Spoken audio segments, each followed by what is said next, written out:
সায়েন্টিস্টরা দেখলো যারা হিজড়া হয়, আমাদের হিজড়া ভাই বোনরা আছেন, হিজড়া চিনতে পারছেন, যারা মেয়েও না পুরুষও না, এইটা কেন হয় এটাও জেনে রাখুন। গবেষণায় সায়েন্টিস্টরা দেখছে, গবেষণা করে, যে হিজড়ার কাছে ডাবল এক্স ওয়াই হয়। কি হয়? Double X Y. তার মধ্যে একটা ছেলের মধ্যে থাকে এক্স ওয়াই, একটা মেয়ের কাছে থাকে ডাবল এক্স। তাহলে পুরুষ আর মহিলা চেনার এটা হলো সায়েন্টিফিক দালায়েল, দলিল বা উইটনেস। কিন্তু হিজড়াদের মধ্যে ডাবল এক্স ওয়াই থাকে। সায়েন্টিস্টরা চিন্তা করলো যে একটা এক্স, বাড়তি এক্স কোথা থেকে আসলো? কারণ এক্স ওয়াই হলো তো ছেলে আর ডাবল এক্স হলে মেয়ে, তাহলে এক্স এক্সটা কোথা থেকে আসলো? সে ছেলেও না মেয়েও না।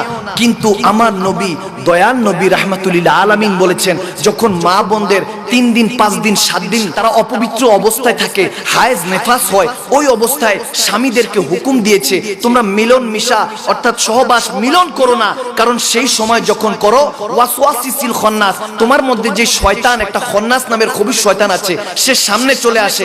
তখন তুমি মিলন করছো না তোমার ওয়াইফের সাথে। যখন মা বোনদের অপবিত্র অবস্থায় থাকে, তখন তুমি যখন মিলন করো, তখন ওই খন্নাসটা আসে, শয়তান দ্বারা ওই মহিলার সাথে মিলন হয়, তখন গিয়ে একটা হিজড়া জন্ম নেয়। নাউজুবিল্লাহ।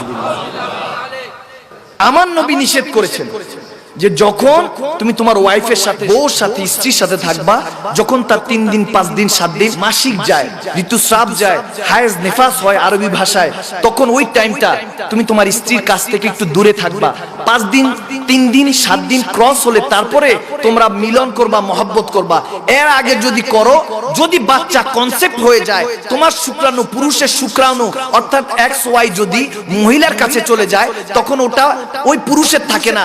এখন সায়েন্টিস্টরা আশ্চর্য হয়ে চিন্তা করতেছে যে এই এক্স অর্থাৎ হিজড়া যে জন্ম নেয়, না ছেলে না মেয়ে, তারা এরকম কেন হয়? তখন তারা বলতেছে একটা এক্স কোথা থেকে আসলো, তারা গবেষণা করে পেল না। অথচ 1400 বছর আগে আপনার আমার নবী, দয়াল নবী রাহমাতুল্লিল আলামিন বলে গিয়েছেন যে এই সময় থেকে এই সময় তুমি তোমার স্ত্রী থেকে দূরে থাকো, থাকলে তাহলে তোমার কাছ থেকে যখন সন্তান আসবে না, তুমি যখন তোমার স্ত্রী থেকে দূরে থাকবে, তখন তোমার সন্তানও নিরাপদ থাকবে।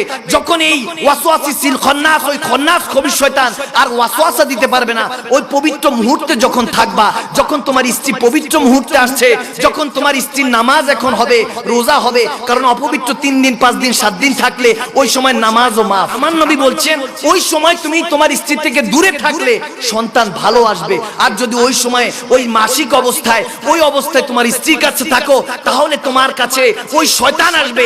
সায়েন্টিস্টরা তো পৌঁছাইতে পারলো না, কিন্তু ইসলাম, আমার রাসূল 1400 বছর আগে মদিনার অলিগলি, মক্কার অলিগলিতে এই কথা বলে গিয়েছেন। কি সুবহানাল্লাহর জোরে বলেন? তাহলে ইসলাম আগে না সায়েন্স আগে? বিজ্ঞান আগে না কোরআন আগে? আওয়াজ দিয়ে বলেন। কোরআন দামি, কোরআনের কথা বুঝতে হবে। এজন্যই আমার আল্লাহ বলেছেন নিজেকে পরিবর্তন করো।